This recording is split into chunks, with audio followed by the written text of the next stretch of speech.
perto de você, aperta o cinto, porque o negócio agora nós vamos decolar.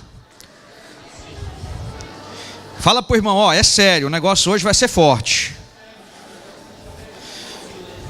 Irmãos, eu não me responsabilizo, porque hoje o negócio é forte, tá? Eu acredito que hoje essa mensagem ela é como um espelho. Sabe quando você acorda pela manhã e você se olha no espelho e você faz assim?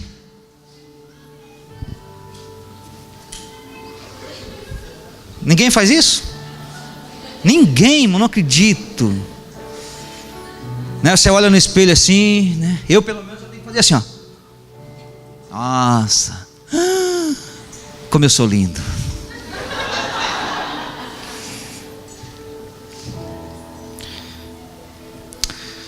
Uma das coisas que a Bíblia fala, irmãos, se chama hipocrisia.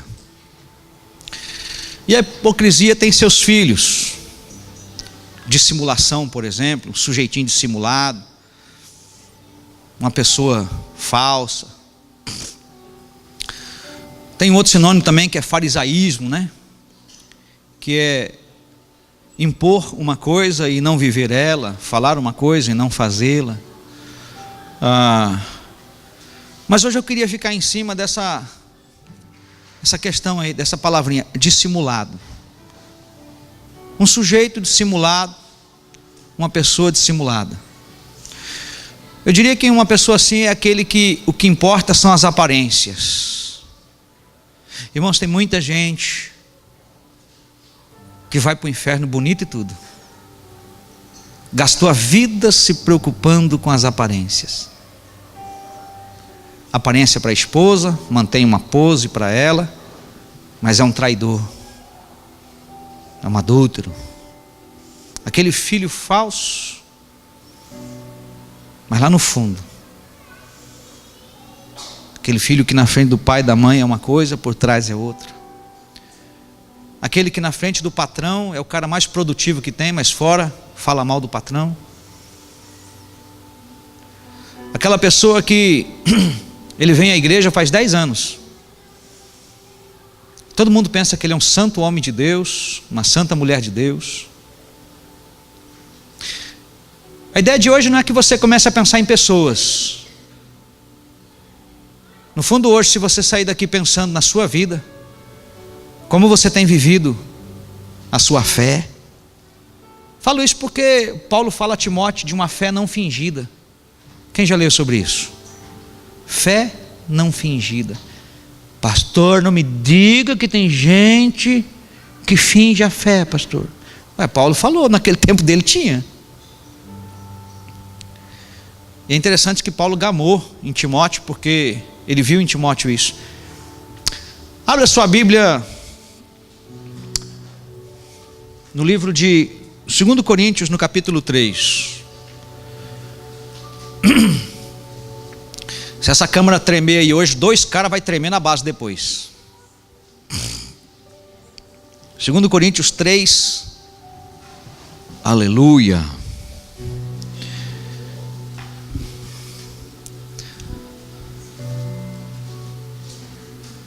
Todos encontraram? 2 Coríntios 3, verso 13.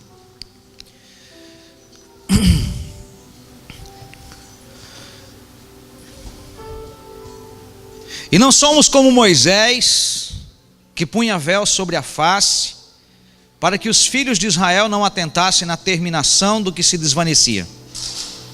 E todos nós, com o rosto desvendado, contemplando como por espelho a glória do Senhor, somos transformados de glória em glória na sua própria imagem, como pelo Senhor, o Espírito.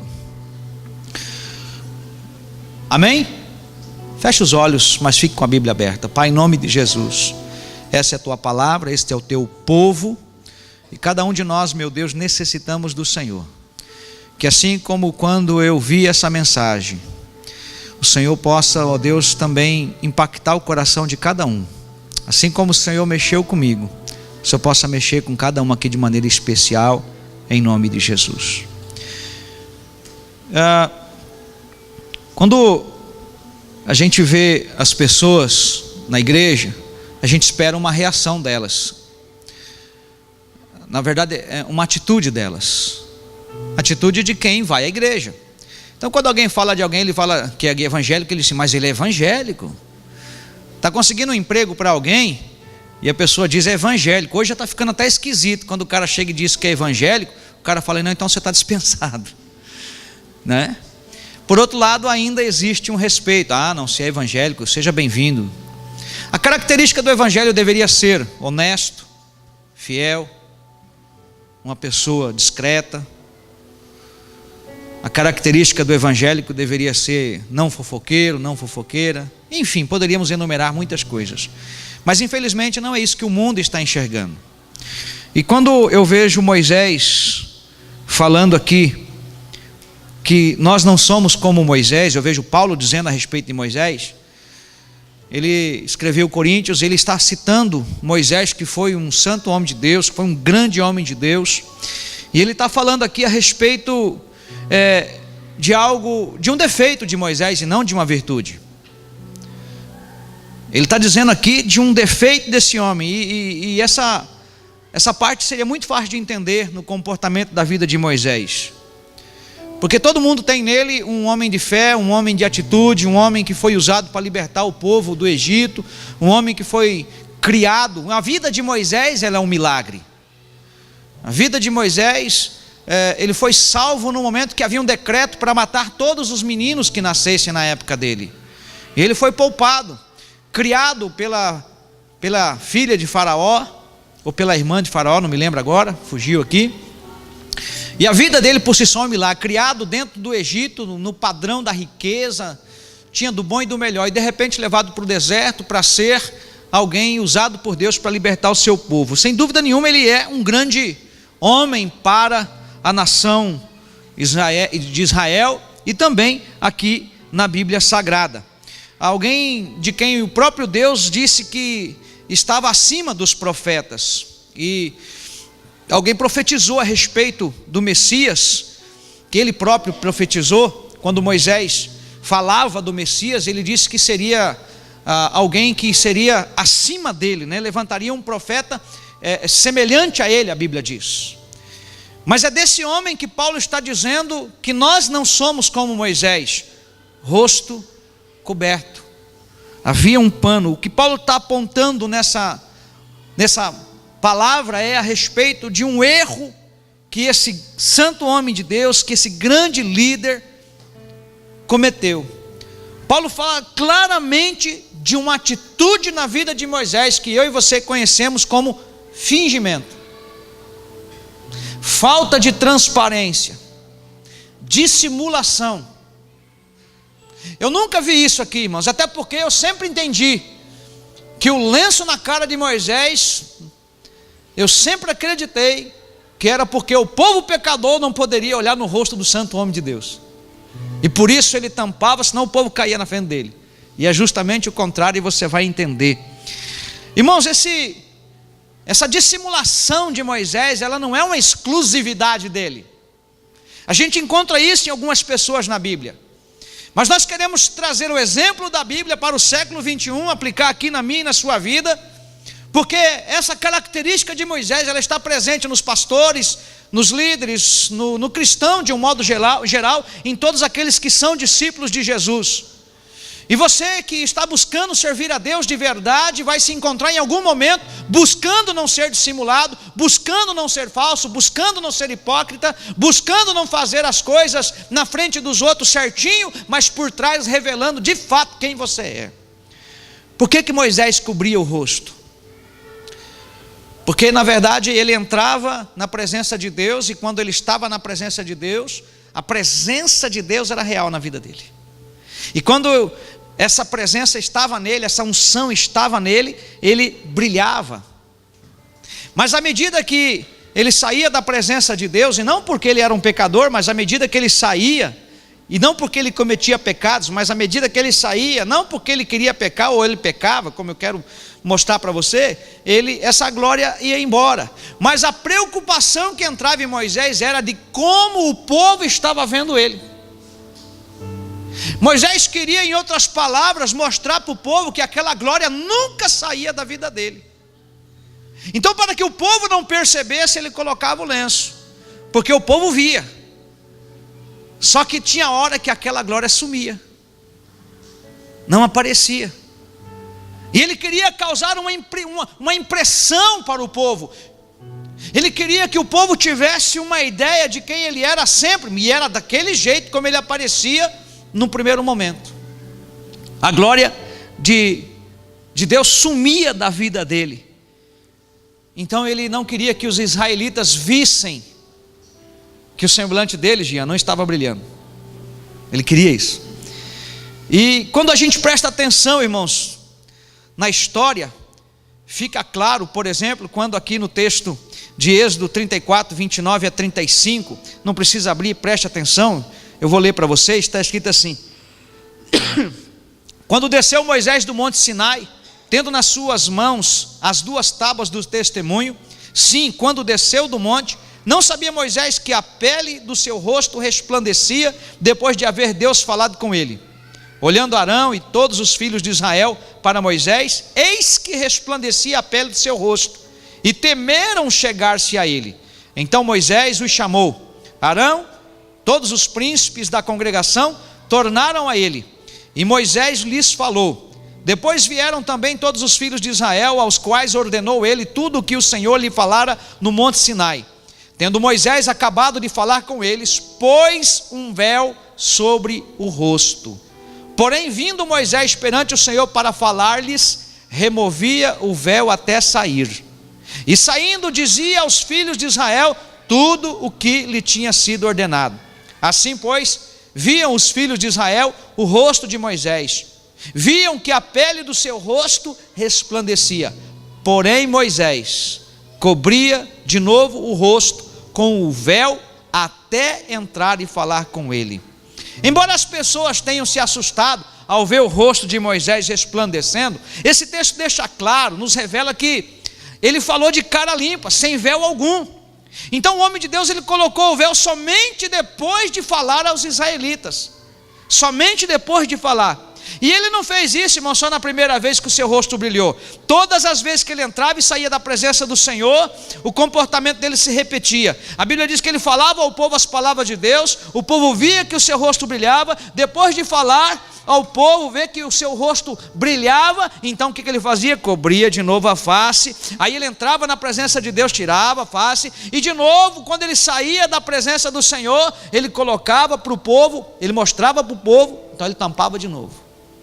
Dando assim, irmãos, ao apóstolo Paulo o entendimento de que Moisés não queria que os israelitas percebessem que a glória do Senhor estava sumindo na vida dele. Aquela manifestação de glória, aquela sensação, aquela unção que estava manifestada na vida de Moisés, ela não era permanente. Mas Moisés estava preocupado com uma coisa: a sua reputação diante do povo. E cada vez que Moisés aparecia diante de Israel, cada vez que ele aparecia, ele colocava aquele lenço, aquele véu. Obrigado. O que seria esse véu hoje? O que é esse véu para mim? O que é esse véu para você? Primeira vez que eu ouvi isso, eu ouvi o pastor Luciano Subirá falando sobre esse assunto. E essas coisas mexem com a gente. A gente vai escutando, irmãos, e Deus vai ministrando ao nosso coração. A gente se identifica com algumas coisas. E por mais que a gente tente, principalmente quando estão na condição em que eu estou, pastoreando um povo, eu ficar preocupado com a impressão que eu vou causar diante de vocês. Graças a Deus é que eu conto tudo, eu choro, eu dou risada, eu brinco. Mas será que eu estou preocupado? Se Deus falou comigo, obviamente eu estou preocupado com a minha reputação. Quando Moisés via que a glória se desvanecia, que seu rosto já não estava brilhando, ele não queria que as pessoas olhassem para ele e percebessem que a glória estava sumindo. Para muitos de nós, a nossa grande preocupação, a nossa grande dificuldade é ser visto sem essa glória. E pensando nisso, o mundo também não está vendo essa glória, porque a gente fica preocupado em impressionar aqui dentro. Pastor Jéder fica preocupado em impressionar o ouvir e crer. Pastor Jéder fica preocupado em impressionar as pessoas com quem ele conversa. Moisés não queria que o povo visse isso, então ele baixava o véu. E essa, irmãos, é uma das doenças que estão atingindo, sem dúvida nenhuma, a igreja brasileira. Uma igreja que se preocupa com uso e costume, uma igreja que se preocupa em manter as aparências, mas que no fundo, só Deus sabe quem você é de verdade. Bate no peito e diga: Deus sabe quem eu sou de verdade. Irmãos, é interessante quando a gente diz assim: Deus, você conhece o meu coração. É verdade. Ele sabe se há aí dentro malícia, Ele sabe se há aí dentro verdade, honestidade, integridade. Ele sabe. Quando estamos cheios da glória do Senhor, nós exibimos assim um rosto resplandecente, ficamos, né? Você já viu como você fica poderosa, principalmente as mulheres, né? Os homens também ficam, porque, né? Mas as mulheres, quando elas estão com um vestido novo, irmãos, um sapato novo, meu Deus do céu, elas abalam, elas andam assim, irmão, poderosíssimas. Agora, deixa ela com aquela sapatilha que ela comprou há 3 anos atrás, aquela calça que já não é tão assim, né? Já nem está esquisita, aquela que nem na moda mais está, né? Se a moda é bolinha, ela não está mais usando bolinha, ela está usando listra, e a listra foi usada no verão passado. Ela entra assim, mas ela procura ser discreta. Não, eu peguei qualquer coisa lá no guarda-roupa, né? E os homens então, né? Quando ele põe uma roupa assim, roupa nova, você percebe na hora, irmão, o cara chega de cabeça erguida, poderoso. A gente fica mais, como que diz assim, mais seguro. Mas isso é uma coisa externa, é uma coisa passageira, isso é moda. Não é verdade? Sabe, eu admiro muito os meus pastores, a simplicidade dos meus pastores. Eu sou um sujeito que eu gosto muito de relógio, mas toda vez que eu vejo pastor José Rodrigues com o mesmo relógio que eu vi ele há 10 anos atrás, eu sou tranqueira mesmo, meu Deus do céu, porque eu já tive uns 20 relógios depois daquele ano, né? Tá certo que eu dei todos os outros, né? Mas eu olho nele, está lá o reloginho de plástico, daquele de G-Shockzinho, parece que compra um sorvete e ganha um reloginho. Quem olhou o relógio dele sabe. E aquela camisa dele, uma camisa bege clarinha, que eu já fui buscar ele no aeroporto umas 10 vezes nesse tempo, e já tive com ele umas 50 vezes, parece que ele só tem aquela camisa. E eu sempre preocupado em ter uma camisa bonita. Eu vejo o pastor Heber pregando de tênis, calça jeans e camiseta no domingo de noite com a igreja com 1.200 pessoas. Nossa, e hoje eu botei um paletó. Se o meu pastor veio pregando de jeito que ele fala: ué, Jeto, o que aconteceu com você? É que eu quis me disfarçar de pastor. Eu vi o pastor Heber uma vez na vida, irmão, de terno. Foi para fazer o casamento do filho dele. Aquela simplicidade, aquele jeitão dele. Vocês vão ver aqui. Eu já vi ele até de, sabe, não, deixa melhor não, deixa quieto. Não é dar conta de vocês. Irmãos, esse erro que Moisés cometeu, como eu disse no começo, tem um nome. Se chama dissimulação. Repete, por favor. Tem alguém aqui com essa doença? Só eu? Misericórdia.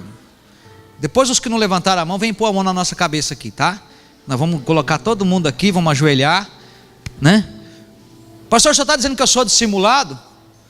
Principalmente os que não levantaram a mão, né? Mantém uma aparência. Calma, não é para ofender ninguém. Vai na unção aí, vai na graça. Sabe, irmãos, eu penso que pior do que errar sendo dissimulado é querer encobrir isso. Não, eu sou muito verdadeiro, ó. Olha nos meus olhos. Essa atitude ela é antiga, irmãos. Ela começou lá com Adão e Eva, né? A dificuldade que o primeiro casal teve em admitir, já foi isso. Adão, Eva, cadê você? Onde vocês estão? A gente está aqui atrás da moita. O que é que vocês estão aí? Porque Deus sempre vinha, irmãos, foram um tempo, na verdade, irmãos, tem gente que acha que o que lê na Bíblia é um dia só, irmãos, Deus vinha todo dia, tinha uma festa tremenda, todo dia no virar da tarde Deus vinha, brincava, irmãos, se tivesse pega, corre, esconde, vamos pular corda, nadar no rio, né? Enfim, mas vocês estão escondidos, eu fico imaginando Deus esperando, por que vocês estão escondidos? Hoje a brincadeira é de esconde, começou antes de eu chegar? Não, é que a gente está escondendo aqui que a gente está nu, a gente está pelado. Lá em Gênesis diz assim, abriram-se então os olhos de ambos e perceberam que estavam nus, coseram folhas de figueira e fizeram cintas para si. Quando ouviram a voz do Senhor Deus que andava no jardim pela viração do dia, esconderam-se da presença do Senhor Deus, o homem e sua mulher por entre as árvores do jardim. Parece que isso mostra um padrão, né? Quem estuda a personalidade, quem estuda o ser humano, dá a ideia de que isso é um padrão de comportamento desde o início da humanidade. Eu gosto de pensar que é, porque eu sempre digo que a estratégia do diabo não mudou, ele continua sendo burro, mas o ser humano também não mudou. Quando não escuta Deus, ele escuta o diabo, e quando ele não escuta o diabo, ele escuta o próprio ego. Eu sempre digo que a gente escuta 3 vozes, a de Deus, a do diabo e a nossa, e a nossa é tão perigosa quanto a do diabo, só para você saber. Porque a Bíblia diz em Jeremias 17 que enganoso é o coração do homem, e demasiadamente corrupto, malignamente corrupto. Estou sentindo aqui no meu coração, cuidado, pode ser cilada. Cuidado com esse negócio de sentir no coração. Vai orar mais línguas, vai meditar mais na palavra, primeiro jejum, porque esse negócio de estou sentindo no meu coração já colocou muita gente em fria, né? Muita gente em fria. Essa semana alguém mandou para mim que uma moça, conversando com aquele Cláudio Duarte, diz que ela contou para ele que conheceu um jovem muito crente, trabalhador, honesto, muito correto, uma pessoa muito boa, né? E ela estava pensando seriamente em casar com ele. Ele só tinha um pequenino defeito, e o que o senhor acha, pastor? Mas qual é o defeito dele, minha filha? Ele bate na mãe dele. Aí o pastor falou assim: casa, minha filha, casa logo. Sério, pastor, o senhor está sentindo que eu devo casar com... Casa, filha, porque você é nova e vai aguentar pancada, e a mãe para de apanhar. Casa logo com ele. Irmãos, eu dei tanta risada com esse negócio, que tem um monte de moça sonsa no mesmo caminho, e parece que a história não muda, parece que o negócio não muda. O cara é um tranqueira na família, e tem sempre uma inocente para acreditar que aquele ali é um santo homem de Deus.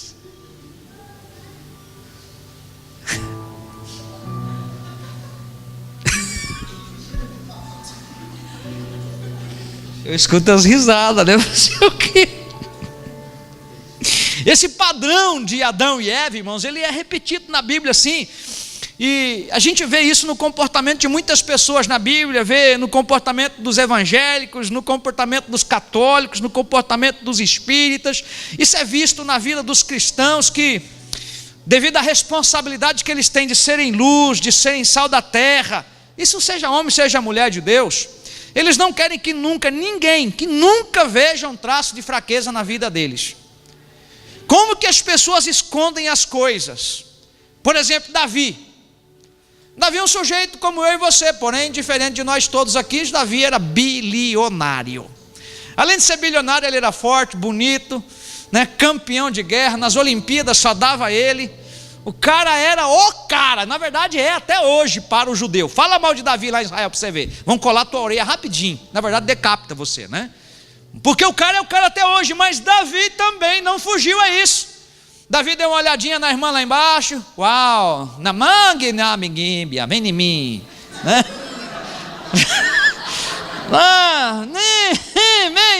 Vem em mim, quem é aquela lá? Traz aqui ela. Ele deu uma olhada para o lado, deu uma olhada por outro, né? De repente ninguém conta, a Bíblia não conta, mas mandou cortar a língua do cara que foi buscar a guria. E o cara chegou lá e falou com ela, trouxe e tal. Ele foi pro rally rola com aquela mulher e ficou de boa, meu irmão, nada aconteceu. Depois daquela tarde de adultério, ninguém, estou de boa. Oi, meu amor, tudo bem? De dissimulado, o campeão, um homem segundo o coração de Deus.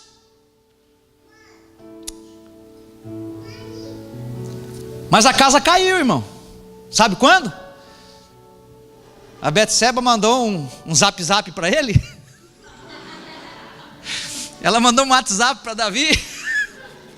Preciso falar com você, o negócio ficou sério. O que foi? Oi, irmão.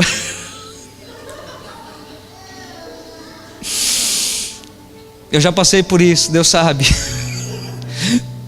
Ah, meu Deus.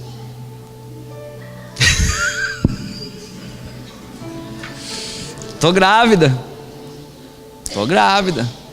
Como assim? Tô grávida.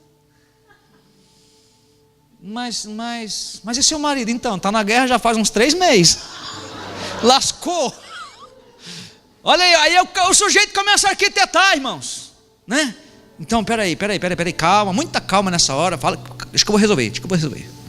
Hoje o pessoal resolve abortando. Por isso que o pessoal do governo aí quer deixar a mulherada abortar, porque aí que vai rolar mais ainda, né? Apesar que a adultério já deixou de ser crime, né? E aborto aí já tem um monte de mulher lutando para abortar e tal. Mas ele articulou um esquema, irmãos. E você sabe muito bem da história, que o erro de Davi, que começou com uma olhada, terminou no assassinato de uma pessoa. Olha onde a dissimulação pode levar um homem. Só foi parar quando um homem de Deus chegou diante dele. E olha interessante o sujeito dissimulado, irmãos, que quando o profeta Natã contou a história para ele, numa versão Natã, numa versão diferente, quem é esse sujeito? O dissimulado tem mania de condenar todo mundo. E aí quem é esse sujeito? Eu vou matar ele com as minhas mãos. Então, meu rei, esse cabo é você. Juro que não. Eu juro que não, né? O dedinho cruzado atrás. A dissimulação, irmãos, você encontra ela na Bíblia. E o pecado de Davi, por exemplo, progrediu do adultério ao homicídio, ao ponto que o filho gerado no adultério ele perdeu também. Ele passou um tempo de jejum ali, buscando a Deus, orando, se arrependendo, até que ele descobriu que o menino havia morrido. Eu entendo que se o rei Davi tivesse reconhecido seu pecado, em vez de fazer tudo como ele fez para esconder o seu erro, eu acredito que a história teria sido bem diferente e as consequências seriam graves, mas não tão graves. Está pensando em cometer um adultério? Vem trocar uma ideia comigo antes, né? Está pensando em... Já fez, pastor? Já arregaçou tudo, está um estrago. Vamos conversar. É melhor resolver já. Porque Deus nunca joga ninguém fora. Não jogou Davi, que adulterou, matou, enganou. O cara se arrependeu e é um homem segundo o coração de Deus. Sabe por que Davi era um homem segundo o coração de Deus, irmãos? Porque ele reconhecia seu pecado rapidamente. Um homem segundo o coração de Deus não é o perfeito. Uma mulher segundo o coração de Deus não é aquela que nunca erra, que nunca fala das amigas. Não é aquela que não desabafa no Facebook, né? Deixando claro aqui que Facebook não é divã, que não escrevi para alguém esses dias. Para de colocar Deus se sentindo triste, ele ainda não chegou.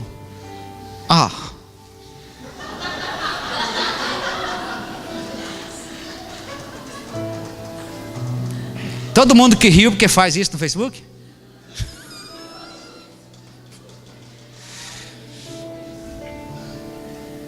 Mas ele foi visto, irmãos, diante do povo, presta atenção nisso, como um herói nacional. As pessoas falavam de Davi lá no começo dele. Saul matou milhares, mas Davi matou centenas de milhares. Davi tinha uma reputação. Todos vocês aqui têm uma reputação. Eu tenho uma reputação diante da Silmara, do Juan e da Gabriele. Eu tenho uma reputação diante de vocês. Eu tenho uma reputação diante dos pastores. Eu tenho uma reputação... Por quem me conhece? Se espera alguma coisa. Você e eu somos responsáveis. Davi estava com medo de ser avaliado pelo povo. Por isso que ele tentou esconder. Porque poder para matar a mulher ele tinha também. Como ele teve poder para matar o homem.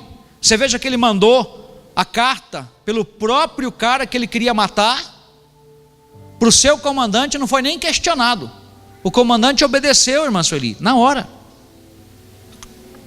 Sabe, irmãos, eu penso que um líder, um pai de família, que uma mulher de Deus precisa ser exemplo. Eu preciso ser exemplo para você. Eu não posso fugir daquela, não olhem para mim, dizer aquela que todo mundo diz, né? Um monte de gente diz, não olhem para mim, olhem para Deus, porque eu sou imperfeito. Eu tenho que imitar Paulo, ser de meus imitadores assim como eu sou de Cristo.